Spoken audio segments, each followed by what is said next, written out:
Hey, their webpage still isn't up and running, and until last November, Covered Oregon had 0 ObamaCare enrollees. All the while, the woman in charge was painting a much different picture of the program to officials in Washington, saying this: our federal partners were delighted with the technical application. They gave Oregon very high marks, saying that our design was among the best they had seen across the nation.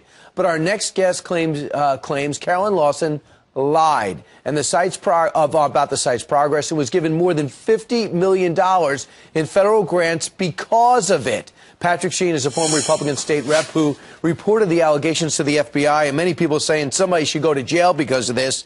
What outrages you the most about this whole entire process? Well, what outrages me the most is that Oregonians aren't getting the health insurance they were promised. You know, I brought this up more than a year ago.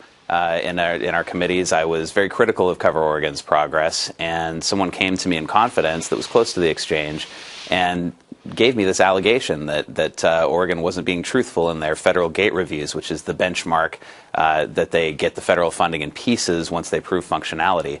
And K2, the news station here in Portland, did some investigating, and they uncovered some documents that show that what he was alleging seems to hold up. So in layman's terms, what were they doing with the software? They were setting up dummy pages and creating the illusion that it was up and running?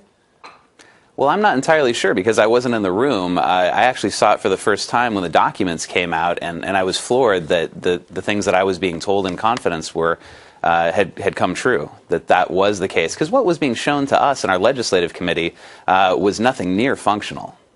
So if nothing's near functional and they got the money, where's the federal government? Where's the outrage coming from the government who wrote the check, which is on taxpayer dollars?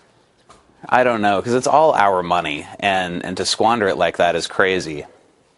So having said that, who's going to be accountable for this? Where's the investigation going? I mean, we're shedding the spotlight on it.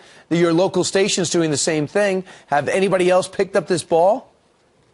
Ultimately, the governor has said that he's going to take responsibility for it, but we'll see if that's true. He ordered a special investigation that started this week. Conspicuously absent from that investigation was Carolyn Lawson's name, and she was the IT director at the time. But by making these false claims, isn't that criminal? Well, I'm not a lawyer, so I can't speak to that, but it would seem that that's a possibility, and that's why I took it to the FBI, because this wasn't an issue of legislative oversight at this point. If there was fraud, then it needs to be investigated, and someone needs to be held accountable. Having said that, Patrick, what do you think the actual numbers are of Oregonians who have been able to sign up? Well, I've seen some of the numbers as of a couple of weeks ago. They're touting, I think, 114,000. However, most of those are Oregon Health Plan, which is our version of Medicaid, that didn't really come through the exchange.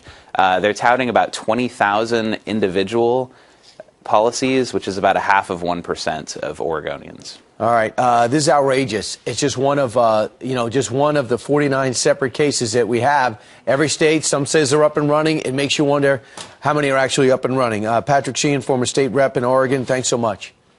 Thank you. All right, next on our rundown.